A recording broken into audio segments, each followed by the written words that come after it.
আমরা কিসের ভিত্তিতে বলছি বলেন দেখি একটু ভাই।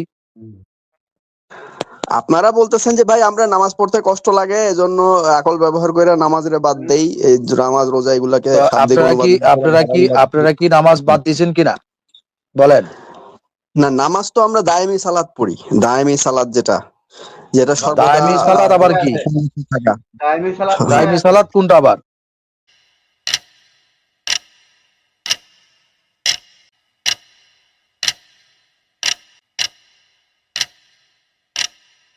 দশ থেকে পড়েন, কোন 10 আয়াত থেকে থেকে? 10 থেকে 10। আচ্ছা আচ্ছা 10 থেকে। আর অন্তরঙ্গ বন্ধুকে জিজ্ঞাসা করবে না। আচ্ছা 11তে তাদেরকে একে অপরের দৃষ্টিগোচর করা হবে, অপরাধী চাইবে যদি সে সেদিনের শাস্তি থেকে তার সন্তানকে পণ্য হিসেবে দিয়ে মুক্তি পেতে। আচ্ছা 12 নম্বরে আর তার স্ত্রী ও ভাইকে। 13 নম্বরে আর তার জ্ঞাতি গোষ্ঠীকে যারা তাকে আশ্রয় দিত। 14 নম্বরে আর জমিনে যারা আছে তাদের সবাইকে যাতে এটি তাকে রক্ষা করে। 15 নম্বরে হচ্ছে কখনো নয়, এটি তো লেলিহান আগুন।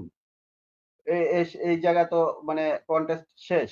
আচ্ছা নতুন কন্টেস্ট, যা মাথায় চামড়া খসিয়ে দেবে, মানে ওইটার থেকে এটা এখন সম্পৃক্ত হচ্ছে। আচ্ছা 17 নাম্বার জাহান্নাম তাকে ডাকবে যে পৃষ্ঠে প্রদর্শন করেছিল এবং মুখ ফিরিয়ে নিয়েছিল। আচ্ছা 18 নাম্বার আর সম্পদ জমা করেছিল অতঃপর তা সংরক্ষণ করে রেখেছিল।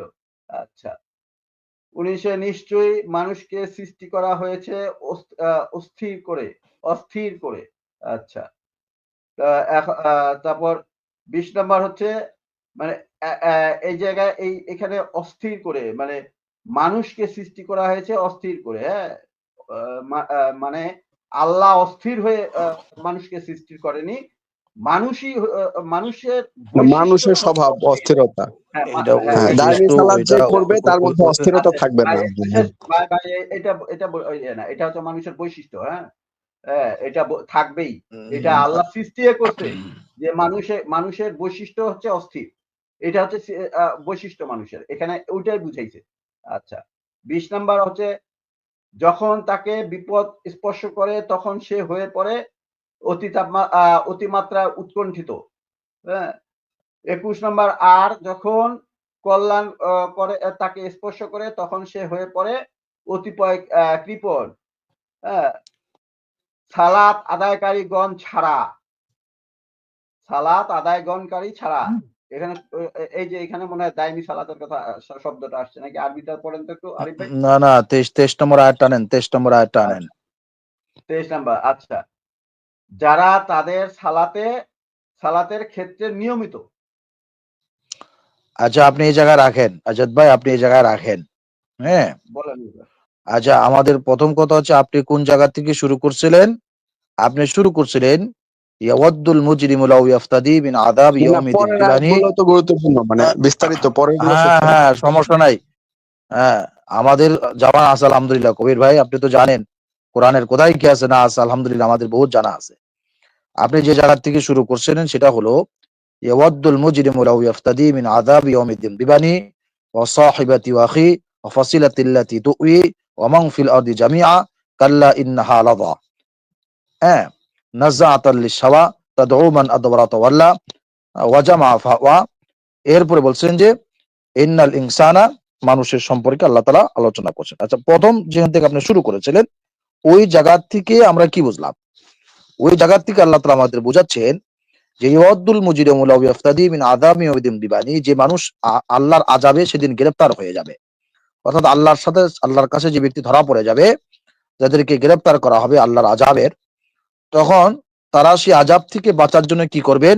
ওয়া সাহিবাতি ওয়া আখি ফাসিলাতিল্লাতি তুই, তাদের আত্মীয়-স্বজন তাদের ভাই ব্রাদারকে আল্লাহর সামনে উপস্থিত করতে চাবেন, বলবেন যে এদের বিনিময় হলো আমাদেরকে কি করেন? জাহান্নাম থেকে মুক্তি দেন।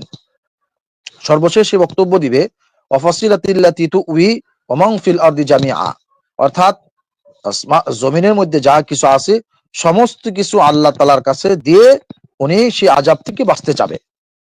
কিন্তু আল্লাহ তাআলা কি বলতেছেন যে কাল্লা ইন্নাহা লাযা, কাল্লা এটা কখনোই সম্ভব না, তুমি যত কিছুই দাও তুমি আজকে এখান থেকে বাঁচার কোনো সুযোগ নাই। তোমার জন্য কি লাযা, জাহান্নাম, যেটা কি উত্তপ্ত আগুন, যেটা চামড়া, মানুষের চামড়াকে খসিয়ে দিবেন, পরে আয়াতগুলোতে আলোচনা করা হয়েছে। এরপরে অংশে আল্লাহ তাআলা মানুষকে যে সৃষ্টি করেছেন এই সৃষ্টির কিছু বৈশিষ্ট্য দিয়েছেন। এই বৈশিষ্ট্যের মধ্যে কি, যে মানুষকে আমি সৃষ্টি করেছি অস্থির রূপে। কিসের রূপে? অস্থির রূপে। এবং এটার বৈশিষ্ট্য দিছে যে মানুষের যদি কোনো একটা বিপদ আসে, কোনো একটা সমস্যা হয়, সে খুব হতাশ হয়ে যায়, খুব অস্থির হয়ে যায়, পেরেশান হয়ে যায়। এটা মানুষের একটা বৈশিষ্ট্যের কথা আল্লাহ তাআলা সেখানে বলতেছে। আল্লাহ আয়াতে এনেছেন যে ইন্নাল ইনসানা খুলিকা হালুআ, যে মানুষকে আমি সৃষ্টি করেছি কি অস্থির রূপে। তো কি মানুষ কি করে অস্থির হতে হয়? যে ইদা মাসসাহু শাররু জাজুআ, যে মানুষের কাছে, মানুষ যখন কোনো বিপদে পড়ে, মুশকিলে পড়ে, তখন সে কি করে? হতাশ হয়ে যায়, পেরেশানিতে পড়ে যায়, খুবই বিলম্ব পড়ে যায়, চিন্তিত হয়ে যায়, এক ধরনের হাই হুতাশ করতে থাকে। এরপর আল্লাহ তাআলা বলতেছেন যে আর যখন কি করে, যদি কোনো কল্যাণ মানে সে যখন সম্পদশালী হয়, সে যখন মালের মালিক হয়, টাকাওয়ালা হয়, তখন সে কি হয়ে যায়? সে কৃপণ হয়ে যায়। এটা মানুষের একটা স্বভাব সম্পর্কে আল্লাহ তাআলা বলতেছেন। এরপর আল্লাহ তাআলা বলতেছেন যে ইল্লাল মুসাল্লিন, সালাত আদায়গণ ছাড়া, মানে যারা সালাত আদায় করে তাদের ব্যাপারে আল্লাহ তাআলা বলতেছেন। এখন এই সালাত আদায় করার মধ্যে কি, মনে করেন যে এক ব্যক্তি শুধু জুমা পড়ে আর সারা সপ্তাহে কোনো খবর নেই, আরেক ব্যক্তি শুধু বছরের শুধু ঈদের নামাজ পড়ে আর সারা বছর তার কোনো খবর নেই। এদের সম্পর্কে বলে নাই। কাদের সম্পর্কে বলেছে? আল্লাযীনা হুম আলা সালাতিহিম দাঈমুন, যারা নিয়মিত নামাজ পড়ে। এখন আপনি এখানে বলেন যে আপনি দাঈমুন দ্বারা কি বুঝলেন আর কি বুঝাতে চাইলেন, বলেন।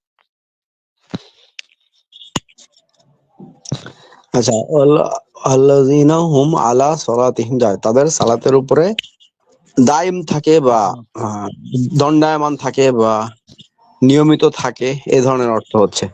তো দেখেন, জি, সালাতের দাঈমুন অর্থটা থাকে, আগে নিয়মিত প্রথম থেকে থাকে। যদি আমরা নেই, সালাতের অর্থটা হুম। হচ্ছে ইন্না সালাতা, আল্লাহ সালাতের সংজ্ঞা দিচ্ছেন কি, সালাত এমন এমন সকল কাজ যেগুলো ইন্না সালাতা ফাহশা আর মুনকার থেকে বিরত রাখে। ফাহশা থেকে মুনকার বিরত, আপনি 5 ওয়াক্ত নামাজে গেলে ফাহশা আর মুনকারের সুযোগই পাবেন না, ওই সারাদিন একটু ওটার একটু মধ্যেই একটু থাকবেন। একটু হ্যাঁ, একটু একটু একটু একটু একটু একটু কবির ভাই আপনি বললেন যে কইতে সালাতের কইতে সংজ্ঞা কই গেল দিচ্ছে রে ভাই। আল্লাহ তাআলা। আপনি বলতেছেন সালাতের সংজ্ঞা হচ্ছে যে ফাহিশা থেকে দূরে থাকবে। ভাই, এটা কি না, সংজ্ঞা এটা নাকি আংশিক সংজ্ঞা, বৈশিষ্ট্য? পূর্ণাঙ্গ সংজ্ঞা ভাই দিলে ভাই আরো আয়াত আনতে হবে। ভাই জি জি, ভাই একটু আলাদাভাবে শুনেন সংজ্ঞা না, দিন। একটু বলি শুনেন, প্রশ্নটা বলছি। এটা কি সংজ্ঞা নাকি বৈশিষ্ট্য? সালাতকারীর বৈশিষ্ট্য? হ্যাঁ ভাই, আয়াতে তো কবির আল্লাহ ভাই সালাতে ইন্না সালাতা, হ্যাঁ বলেন। ইন্না সালাতা এটা কত নম্বর আয়াতে আছে এটা? মুখস্থ আছে ভাই, মুখস্থ বলতেছি, ইন্না সালাতা তানহা হ্যাঁ আনিল ফাহশা ওয়াল মুনকার। এখানে হ্যাঁ সালাতের কথা, মুসল্লির কথা বলে নাই। হ্যাঁ, ওখানে আল্লাহ বলতেছে যে সালাত মানুষকে অশ্লীল কাজ থেকে বিরত রাখে। হ্যাঁ, বিরত রাখে। আপনি যদি সালাতের মতো সালাত হ্যাঁ, পড়তে পারেন, যদি সালাত একটু কবুল হয় আর কি। ভাই শুনেন না ভাই, আমার প্রশ্ন ওইটা না তো। আমার প্রশ্ন হচ্ছে যে এটা কি সালাতের সংজ্ঞা নাকি সালাতের বৈশিষ্ট্য? মানে সালাত যে আজাদ ভাই, সালাত না না, মানে আজাদ উনি ভাই, আজাদ উনি ভাই, না আরিফ ভাই উনি না বলতেছে না, যে এটা হচ্ছে ওখানে সালাতের ওখানে সংজ্ঞা। হ্যাঁ, ওইটা সংখ্যা নাকি উনি তো বলেছেন আমরা আলোচনা হ্যাঁ, করব, কিন্তু হ্যাঁ। কবির ভাইয়ের কোন কথার পরিপ্রেক্ষিত থেকে এই আচ্ছা, আয়াতটা বাকি আনা হলো? আয়াতগুলো পড়ি আমরা, তারপর আলোচনা করি। আয়াতগুলো শেষ না করলে তো এটা ভালো হ্যাঁ না, হ্যাঁ খারাপ। হ্যাঁ, আমরা আলোচনা করব, আমাদের আরো অনেক আয়াত আছে। কত আয়াত আনবো আপনি তো আন্দাজ করতে পারবেন না। না না না, হ্যাঁ এই সূরা, এই যে 23 24 হ্যাঁ, পর্যন্ত এই বললেন, সূরার আমি আমার এই মূল সূরা, আলোচনা ওই হ্যাঁ জায়গাতেই ছিল। ঠিক 24 আছে, থেকে আরো আমরা 3-4 মারিজের 24 থেকে আমরা আলোচনা করব, কোনো সমস্যা নাই, আমরা আয়াতগুলা পড়বো, আস্তে আস্তে সবই পড়বো। কিন্তু আমরা এতটুকু জায়গা থেকে বিষয়টা পরিষ্কার হয়ে নেই যে আপনি যখন প্রশ্ন করলেন যে আকলবাদী সম্পর্কে যখন বলা হয়েছিল, তখন এই আলোচনা না আরিফ ভাই না হয়েছে আমাকে ভুল বোঝার কালাম সুযোগ শাস্ত্র নাই। সম্পর্কে আরিফ ভাই বললাম। আমাকে ভুল বুঝবে মানুষ। আমি একটু ক্লিয়ার করি, আমাকে মানুষ ভুল বুঝতে পারে। দেখেন আমরা যেভাবে সালাত করি, ওয়াক্তিয়া সালাতেরও বৈধতা আমি দেই, আছে শরীয়তে এবং মারেফতে, এবং মারেফতি সালাত, দাইমি সালাত এটারও বৈধতা আছে।